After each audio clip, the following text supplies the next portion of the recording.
요즘 한국 사회를 보면요, 완전히 두 개의 사회가 따로 존재하는 것 같습니다. 하나는 완전히 지금 돈을 주체를 못해서 흥청망청 쓰대는 계층이 있습니다. 그래서 코로나 제한 때문에 돈을 쓰지 못해서 문제지, 그냥 돈을 어디든 쓰고 싶어서 돈 들고 다니면서 쓸 데를 찾아다니는 사람들이 보이고요. 또 다른 부류에서는 그야말로 파산하고 굶고 혼자 죽어가고 이런 전혀 다른 두 가지 모습, 일종의 좀 그로테스크하고 세기말적인 데카당스한 모습까지 한국 사회에 보이고 있습니다.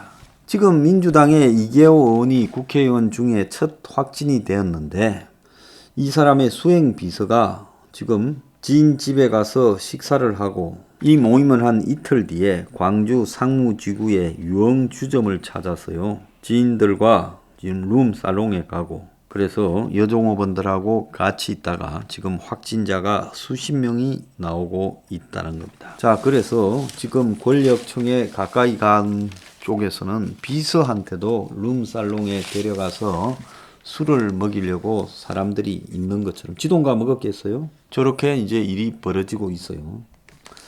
자, 그런데 다른 한 구석에는 한번 보세요. 코로나 절망으로 오늘 조선일보에 보면 하루에 1000명이 파산 신청을 하고 있다. 학생이 사라진 대학가 식당 사장, 일자리 잃은 직장인도 내몰리고 있다. 코로나 이전에 비해서 19%가 급증을 했다. 대출 받아 버티다가 빚이 눈더미처럼 늘어나서 감당을 못해서 지금 파산 신청을 했고, 신청자의 90%가 파산 선고를 받는다는 거예요. 자, 무는 경제가 빠르고 강하게 회복되고 있다, 봄이 빨라질 거다 했지만은 코로나가 장기화되면서 빚을 갚지 못하는 자영업자와 실직자들이 파산 신청으로 내몰려 가고 있습니다. 파산 법원에는 매월 1000건이 넘는 개인 파산이 접수되고, 서울 해생법원에 올해 1, 2, 3월 석 달간 2622건이 지금 지난번 작년보다 10% 늘었대요.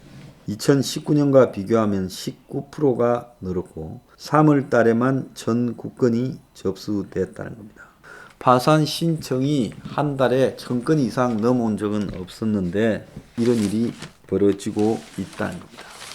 그런데요, 셀러리맨 파산이 49%로 처음으로 자영업자를 추월했다고 합니다. 이것도 굉장히 지금 이해가 가기 어려운 거죠. 보통은 자영업자들이 버티고 버티다가 안 돼서 지금 눈더미처럼 빚이 쌓이면서 감당을 못해서 이렇게 파산을 할 거다라는 것은 예측이 되었어요. 제가 여러 차례 예측했던 부분입니다. 한국은행 분석 결과 지난해 4분기 마지막 석 달의 자영업자 대출이 2019년보다 17% 늘어났는데 매출은 5% 줄어서 장사를 하면 할수록 빚만 커지는 겁니다.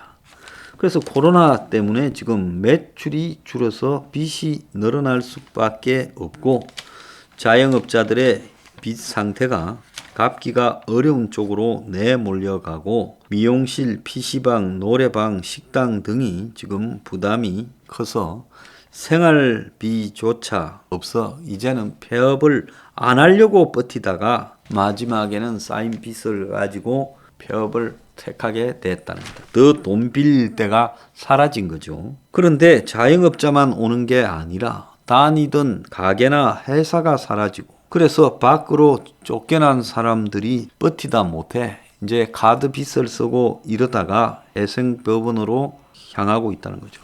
계약직으로 일하던 사람들이 인원 감축 대상이 되고, 그래서 자기가 하던 업계에서는 도저히 일자리를 찾을 수 없고, 그러다 보니 내부 업체나 카드 빚을 쓰고 사채를 쓰고 이러다가 이제 파산 신청을 택하게 되는 사람들이 너무 많다는 거예요. 그래서 최근에 코로나로 타격을 입은 업종, 그리고 영세한 사업체, 그리고 가게, 식당 등에서 일하던 사람들이 이제 일자리를 이러면서 자영업자보다 더 많이 지금 망해가고 있다는 겁니다. 그래서 이 3시간에 200건이 넘게 진행을 하고 절차 종료 후 비탄감을 알리면 죄송하다라고 이야기하고 한숨을 쉬면서 고개를 숙이고 빠져나가고 있다는 겁니다. 서울 해생법원장인 서경환 법원장은 빚더미가 죄인 아니다. 실패가 용납돼야 자본주의도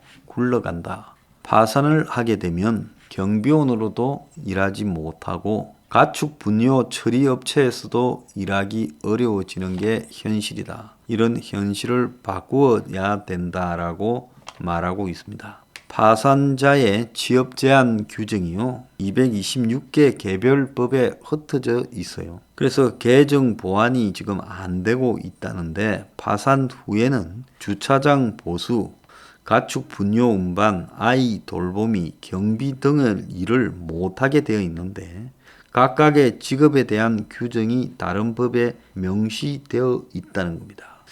자, 그래서 이 파산자가 다시 시작을 하려 해도 시작할 수 있는 기회도 없다. 자, 그런데 코로나 1년 동안에 호프, 간이주점, 노래방이 8,000개가 지금 폐업을 한 걸로 알려지고 있습니다. 호프집은 13%, 간이주점은 16%가 문을 닫았어요. 급격하게 코로나로 인한 폐업이 늘어나고 있는 업종이 있습니다. 그런데 온라인으로 물건을 파는 통신 판매만 급증하고 있다고 합니다. 참 웃기는 이야기죠. 오늘 동아일보에서는요, 한 고독사를 한 젊은이의 책에 이런 글이 쓰여져 있더랍니다. 남에게 애쓰느라 나를 잃어버린 당신에게 냉담한 현실에서 어른으로 살기 위한 방법. 자, 사람이요, 이게 직장이 없고 그리고 청춘이 고립이 됩니다. 직장이 없으면 돈이 없지요. 생활비가 없지요. 생활비가 없으면 사회적 고립이 시작됩니다. 친구한테 전화 못하죠. 젊은 사람 중에 배가 고프고 돈이 없는데 친구, 좋은 직장에 다니던 친구한테 전화해서 밥 한 번 사주라, 술 한 번 사주라고 이야기를 할 배짱을 가진 젊은 사람들이 없어요. 실패자로 간주되면서 그들은 완전히 사회적 고립을 맞게 됩니다. 부모가 이 배경이 되지 못하는 젊은 청춘들은 완전히 그냥 길바닥에 내몰리지요. 자, 지방의 지난달에 한 오피스텔에서 20대 여성이 죽은 채 발견됐어요. 책상에 약봉지가 가득했고, 동아일보 보도입니다. 현관에는 빈 술병이 있고 먹다 남은 치킨 봉지가 냉장고에 있더래요. 자, 그래서 이런 혼자 죽은 시신을 정리하는 청소업체 관계자들은요, 그 책장에 꽂힌 책들이 잊혀지지가 않는다는 거예요. 옷장에 책 정장을 잘 정리해 둔 걸 보니 가슴이 아팠다. 나름대로 열심히 살아보려고 했는 것 같은데 책들을 보니 많이 외로웠던 것 같아. 코로나로 이제 청춘들이 취업도 안 되고 돈도 떨어지고 정신적 고통을 호소하는 이런 사람들이 너무 많아지고 있습니다. 자, 무기력과 우울감을 호소하는데요. 그래서 이들이 무기력과 우울감을 호소하면서 어떤 일이 발생이 되는가 하면 작년에 39세 이하 무연고 사망자가 97명이라는 겁니다. 젊은 사람이 죽었는데 연고를 찾지 못했다는. 자, 이들은 네트워크 자체가 없어요. 나이 든 사람들은 뭐 친인척이라도 찾아가고 지인도 찾아가고 하면서 버티는 깡이라도 있지만 이들은 힘들어도 다른 사람에게 의지를 하거나 손을 내밀기가 어려운 거죠. 그래서 죽은 청년들을 이 방에 보면 그야말로 지금 PC에는 자소서 파일이 가득하고, 한 지방의 원룸에 죽은 20대 후반의 남성의 수개월치 급여 맹세서가 있는데 월급이 최저임금 수준인 100만 원밖에 안 되더라는 거예요. 연구소 단기 인턴으로 일했다는 겁니다. 스펙이 높은데 취업에 어려움을 겪거나 스펙에 비해 낮은 임금을 받고 일하다가 혼자서 생을 마감하는 청년들이 있고 최저임금으로 방값, 식사비, 공과금, 교통비, 통신비까지 내다 보니 하루하루 버티기가 어려워서 결국은 고독사가 생기고 있다는 겁니다. 자, 은둔형 외톨이들이 사회에 낙오가 되면서 고독사로 이어지고 있어요. 취업난, 고통, 저임금에 절망을 한다는 겁니다. 젊은이 43%가 우울, 좌절감을 가지고 있고 먹다 남은 배달 음식이 있고 보편적인 게 급여 맹세서가 있는데 급여라는 게 최저임금 수준이고 그리고 자신감을 잃고 집과도 연락을 끊고 이제는 그냥 스스로 고립을 택하고요. 그래서 19에서 39세 사이에 은둔형 외톨이만 공식적으로 13만 5천 명으로 추정을 하는데 실제로는 50만도 넘을 거라는 것이 지금 이야기에 나오고 있습니다. 그래서 이 청년 고독사는 지금 통계 수치에도 잘 안 잡히고 있어요. 우리 사회가 경쟁과 성공을 강요하다 보니 청년들 중에 사회적으로 낙오된 청년 같은 경우에는 집과도 단절이 됩니다. 대체로 그런 청년들은 집도 어렵죠.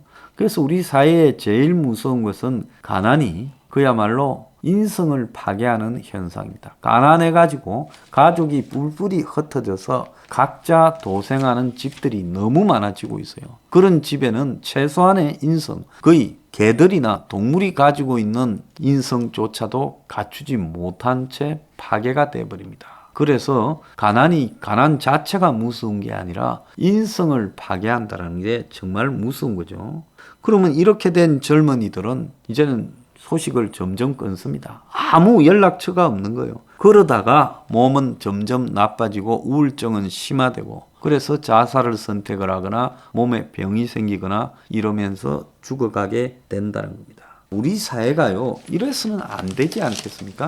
그래서 주거 문제에서 제가 말하는 그야말로 국가적 주택 원가 판매를요, 진짜 적은 규모의 주택, 짜투리 땅을 이용해서라도 정부가 가지고 있는 공공적인 짜투리 땅들을 이용해서라도 거기에 집을 이렇게 지어서 적은 돈으로 장기 대출로 살게 해주고 그러면서 그 사람들이 사회적으로 자리를 잡아가는 모습들을 보여주는 거, 이게 매우 중요하다는 거예요. 사람은 희망이 있어야 살아가는 겁니다. 그런데 이런 식으로 사회 한 구석에서 낙오자들은 그냥 조용히 사라지고 없어지고 소멸돼 가는 것을 우리가 당연하게 받아들이는 것이 자본주의라면 이런 자본주의가, 이런 민주주의가 우리한테 무슨 필요가 있겠습니까? 자본주의, 민주주의를 마치 성경책이나 불경책처럼 맞들고 있는데 이런 냉혹한 자본주의, 민주주의가요, 우리에게 무슨 소용이 있겠습니까? 한 곳에는 돈이 넘쳐나고 한 곳에는 인간이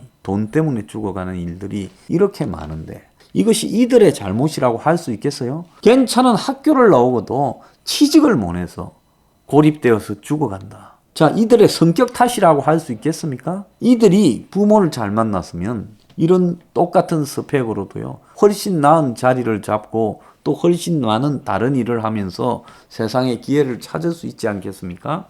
이제 코로나로요, 청년 취업이 마비되어 버렸습니다. 이런 청년들이요, 내년에, 내후년에, 3, 4년 뒤에 얼마나 늘어날 건데 그걸 국가가, 사회가 지켜봤어야 되겠습니까? 자, 파산하는 자들이 곳곳에서 얼마나 늘어날 건데 그걸 갖다가 지금과 같은 파산법을 유지해서 되겠습니까? 참 거기에 대해서 비판하는 사람도 있다는 걸 압니다. 그 비판도 맞아요. 그렇지만 이제 지옥문이 열렸는데 우리 사회가 어디로 가야 될지, 어떻게 가야 될지에 대해서 이제 좀 토론이 심각하게 필요한 거 아니겠습니까? 자, 이제 붕괴가 시작되었습니다.